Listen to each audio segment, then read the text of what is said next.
And if the priest sees that the scab has indeed spread, then the priest shall pronounce him unclean. It's spiritually unclean. It is leprosy.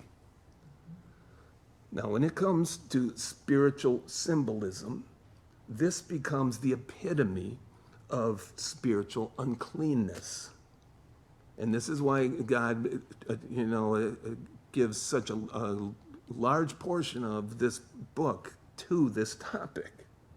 Because as you move on the Bible from here, through the history books, through the poetry books, Psalms and Proverbs, through the Old Testament Proverbs, on into the New Testament, you will see that leprosy and its consequences, physically, ceremonially, becomes a type or a picture of sin itself. That's what leprosy is as you go on. The nation of Israel is leprous from head to toe, it says in Isaiah.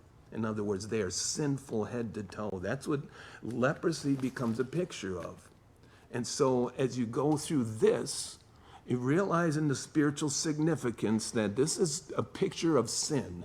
2 lengthy chapters of some pretty gross stuff, okay? So prepare yourself. It's meant to teach God's people, ultimately, the seriousness and ugliness of sin. This is what sin looks like from God's perspective. I may cover it over, I may say it's not that bad or whatever. This is what sin looks like.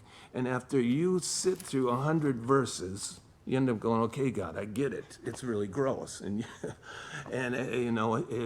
and he says, yeah, Jeff, well, this is what your sin looks like to me. And this is how I examine it very carefully, and every bit of it. You don't think God doesn't see what you're doing in the dark places. God sees it all, and this is depicting this.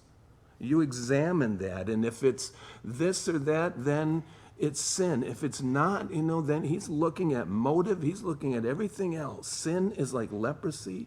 It's not taken lightly by God. He examines every little detail of my life. I can't hide my secret sin or my pet sin, just as someone with leprosy, or what looks like leprosy, or verse 2, is brought to the priest. And the priest examines him, as it says.